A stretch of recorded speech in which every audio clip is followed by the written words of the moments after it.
Hi, my name is Jess Garcia, and I'm the worship pastor here at New Abbey NoHo.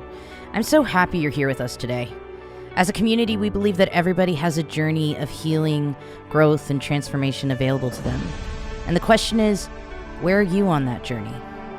Take a moment, press pause, and when you're ready, press play, and enjoy the message by our pastor, Darren McKenna.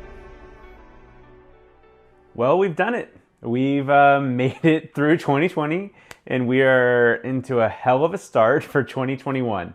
It's amazing how magically all of our problems did not disappear at the start of the new year. Instead, we just have new problems, and we have an ever complex set of situations that we live into. That's our journey throughout this life. And that's what I want to talk about today, is that we are all on a journey in life. It's a cyclical and never-ending journey. And the way we talk about it in this community is that we are all walking down the path of healing, growth, and transformation. And we're starting off 2021 with the backdrop of economic insecurities, a global pandemic. White supremacist domestic terrorism is literally on the rise. Christian nationalism is also on the rise. We can recognize that there's so much going on in the world that's really shitty, it's really complicated, and it's really, really hard. But that doesn't change the work that we are all called to do. That doesn't change the path that we're all on. And I would also say that that is the same path that this same world that is messed up is on. This world has the opportunity. This world has a journey ahead of it towards healing, towards growth, and towards transformation. And I know if you're in this community that you want to participate in that. And many of you already have. And that's great. But we're going to take this time to remind ourselves that unless we are doing our own work on this journey, unless we are healing, unless we are growing, unless we are transforming, we're not going to be effective in the ways that we want to see the world do the same. This is a journey that we go on, and we try to bring as many people as we can along with us. I'm thinking back to 2014, 2015, when I was living in a space, closeted, working at an unhealthy church environment, and I was sick, honestly, like emotionally and spiritually, I was sick. I was not experiencing any sense of abundant life or any sense of what I would understand to be a healthy life that I live now. And what did I do? I had to take a step back. And I went through years of therapy. I went through a lot of work with friends and figuring out who are the safe people in my life, who are the people I can continue to journey with. I had to heal my understanding of God. I had to work that out in seminary. And not everyone has the privilege to do that, but I was able to do that in that context. I went on a journey of healing and growth, and what it allowed me to do is create more space for more people to experience healing, growth, and transformation. And I don't think that's unique to me. It was a unique set of circumstances and a unique way that I went down that path, but I think we all have that kind of journey as a part of our past, present, or our future if we haven't already gone down it. So let's talk about that for a quick second. Because we need to be reminded what healing and growth and transformation look like. So healing, and this is actually really important for us to remember right now, because the healing terminology, I think, is actually getting co-opted into really unhealthy ways. And let me say clearly that you cannot heal unless you attend to the wound, unless you are attending to the thing that is wrong, the problem. If you are just forgetting or pushing something aside, that is not healing, that is avoiding. And that will actually cause a bigger issue down the road. So healing is the process of addressing what's going on inside of you and looking at it with a compassionate yet critical eye. And working that out in a safe space. That might be therapy for you. That might be close communities that can hold that space for you. That might be in meditation with God. That might be just over time as you continue to look at the wounds and to be mindful of it and to do what you can to clean it out, maybe it does slowly clean itself out over time. But I will say this, and something that I heard from one of my therapists, is that time does not heal all wounds the way that people like to say, but time will heal clean wounds, right? If you're just letting it sit there and fester and all that gross stuff, it's not going to self-heal. You have to clean it out. You have to give it its best shot to be able to do its work. And I do believe that we can set ourselves up well by tending to the things that are inside of us that we need to tend to. And over time, things will work out. I believe that's a part of what God does in us. I believe that's a gift of the Holy Spirit inside of us. I believe all of that. But we also have to do our work there, even though there is grace upon grace upon grace for us. But the other part of healing that we have to remember is that it probably will take way more time than you would want it to. I can just think through all of the times in my life where I'm like, oh yeah, I'm going to go to therapy, I'm going to get a coach, I'm going to do X, Y, or Z, and I really, in the next 2 months, I want to be healed from that traumatic thing in my life. None of them worked like that. I'm still finding places in myself that have to heal from my past experiences in an unhealthy work environment or in an unhealthy self, right? It doesn't happen overnight. It doesn't happen in a couple months. It may not happen in a couple years. And we need to give ourselves the space. We need to give ourselves the freedom to be on that journey as long as we need to be. But let's talk about growth as well. And growth can be a very confusing time because things are changing and we experience growth pains. This is a very exciting time. But if we don't allow growth to happen or to acknowledge when it's happening, we can create some funky stuff inside of us. So first of all, when we're growing and we have growth pains, that means we need some nourishment. That means something needs to happen for us to maintain that kind of growth spurt, which is great. But what we have to also do is pay attention to what kind of fruit is being produced. What is coming out of your life as you're growing? Is it more love? Is it more freedom? Is it more generosity?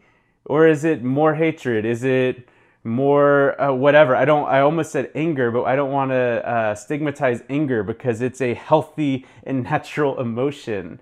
But there are ways of expressing anger that are not healthy and natural when we're expressing harm towards others and things like that. So we need to pay attention to what kind of fruit is growing in us. And it's not a place where we need to be kind of self-hating about ourselves if we're seeing fruit that we don't want. But we need to take notice and be like, what is causing that to grow? And what do I actually want to grow? Maybe I don't want harm and hate to grow in me, but maybe I want a passion for accountability and justice, which is a very different thing, but both have very similar starting places. But we have to be careful how we tend that thing inside of us so that it grows into something that we want to see come out of our lives. Another thing we have to remember with growth is that if we don't allow the things inside of us to change and acknowledge that they are changing, we can really get stuck. If we're always viewing ourselves in one way or another, or viewing the world in one way or another, and we're not acknowledging the ways that it's actually changed and evolved, even if you don't feel like it's changed and evolved enough, well, you're just going to be yelling at the same problem forever and ever, which actually is an enemy to progress, right?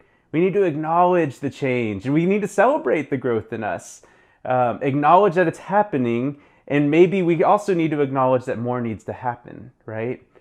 So this growth area can be confusing because we can be so tempted to want the all or nothing. And the growth forces us to recognize that there are in-between stages that need attention as well.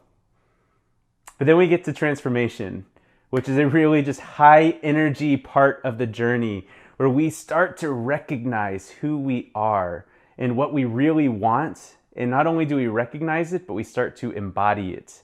We start to be that person.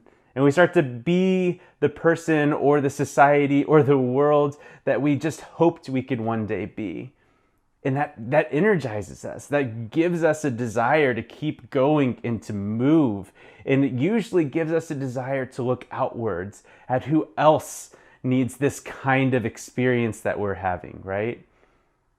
So this is the journey: healing, growth, transformation. We've talked about it numerous times in just the short time we've been a community together, but I think it's worth coming back to frequently, because we need to understand where we are and what we're processing. What we're processing in our lives. So that's my question for you. Where are you on this journey? And what's coming to you next? What's the next step for you? I think it's really important we're answering this question as a community as well, because as the contemplative tradition might say, is that my healing is inextricably tied to your healing. And maybe the activist tradition might say that no one is free until all of us are free. But either way, it's this wisdom of, until we're doing this together, until we're experiencing this kind of life together, not one of us will experience it fully. And so let's work towards that as a community. So let's do the work of identifying where you are. So maybe for you, you might be in that personal space of deep personal growth and transformation. And I want to say a few things if you find yourself in that space here at the beginning of 2021. Don't hurry it. It's going to take a long time. And it might feel pretty lonely. It might feel not great. But I do want to say I believe that's worth it. I've been in that space several times in my life, and I've always moved through it and found some sense of purpose and meaning for that time, even in the pain. Now, I'm not excusing pain. I'm not saying that God has a plan for everything and that kind of problematic way of viewing the world in my eyes. But I am saying I do think there is a light, and I do think that God is drawing us towards something in those spaces. So I want to encourage you to reach out and find the support you need to finish that journey well. But some of you may have actually been through that. I think 2020 was a time for a lot of us to really look at ourselves as we're spending more times in our houses and more time away from people. We've been forced to go on a deep and personal journey about who we are. And maybe you've kind of emerged on the other side and you don't know what's next. Maybe you feel a little aimless, like, okay, well, I've actually done a lot of work on this part of my life, and my family life, and my emotional life, and social life, and now what? Like, what's the next step for me? And for those of you who are in that liminal space, my challenge, my invitation for you is to look at what you're passionate about. Look at what the world is doing around you, and how do you participate in the liberation and the freedom that the world needs? How do you help create that? How do you help the world walk through the journey of healing, growth, and transformation?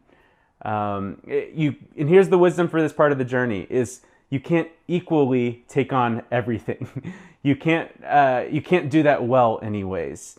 And so maybe your work is to identify what is the thing that you feel called to in this moment. Maybe not forever, but just this moment. And say yes to that, and figure out how do you not hinder the progress for people who feel called to other aspects to bring this world forward, to bring it into a future of healing, growth, and transformation. How do you not hinder but help those people appropriately do the work that they're called to, while you do the work that you're called to? But some of you may feel like you've already done that, and you've been working for a long time. You've been fighting for a long time. You've been working for queer liberation, or towards racial justice, or environmental justice, or whatever it might look like for a long time. And maybe you're exhausted. And if that's you, I do want to say that maybe what's happening is that something through your work, through your fighting, something in you has been kind of revealed that needs some healing, that needs some tending to. I've experienced this multiple times, even in my time in ministry here, and just looking at myself and recognizing that, gosh, me trying to pastor people well is really bringing my own shit up. And I need to take a step back for a couple weeks from being very proactive and tend to some things. And why is that important? Well, because what I don't transform, I will transmit. And so it's important when we recognize there are places in ourselves that need to be worked through. We give it the space it needs. We continue that cyclical journey. And so if that's you, I want to encourage you to take that time off, take that time away. But often, something I don't think we are good at talking about yet, when we're feeling that kind of exhaustion and we've been working for so long, it doesn't always mean that there's like something wrong with us or something has come up. It might just simply mean that you shouldn't be doing this work alone. That maybe for this work that you feel called to, maybe you haven't invited anyone along with you to carry that load, or maybe you weren't supposed to carry it kind of in a leadership capacity the way that you kind of imagined. You see, we're socialized in this kind of LA worldview at this point, and even millennial worldview, that just go create something. We have a very entrepreneurial and leadership-oriented culture, which is great. But sometimes we just need to come alongside someone else in their dream and vision because of the work they've already done and been doing for a long time, and work with them, help them carry the load. Put your energy towards what they have already created. And maybe you're exhausted because you didn't even consider that maybe somebody was already doing that work really well and all they needed was your energy. You see, I really do believe that we need to move towards a kind of a collective worldview, right? And move away from the sense of I have to do alone to we all have to do together and for each other. And that means we have personal work. That means we have work we do with each other. That means we have work we do for ourselves, and then we have work we do for others. And we need to acknowledge all parts of that work and all parts of the journey to get there. And we used to be just centered in North Hollywood, and now we're spread all over, which is a really beautiful thing. But that's what I want us to do, is I want us to ask that question of where are you on that journey? Are you someone who is on a deep personal journey yourself, and you just need to continue that? Then be all there. And how can you find the help and support you need to make the decisions you need to make? Are you someone who's been fighting for a long time and you need to bring someone along with you? Are you someone who doesn't know where they need to step yet, but you can do that work to figure out what you're going to take on, and maybe you can join up with somebody else? I can't answer that for you. And neither can your neighbor or your friend. That's going to have to come from you and inside you and your understanding of your life. So that's what we're going to do. We're going to get back into our groups and answer the question, where are you on the journey of healing, growth, and transformation? And then we'll come back together in a few minutes and we'll answer it as a larger group. Thank you for joining us. Follow us on Instagram at New Abbey NoHo. And if you're interested in giving to New Abbey NoHo, feel free to head over to www.newabbey.org/generosity. Be sure to scroll down to the North Hollywood Fund. Thank you, and have a blessed week.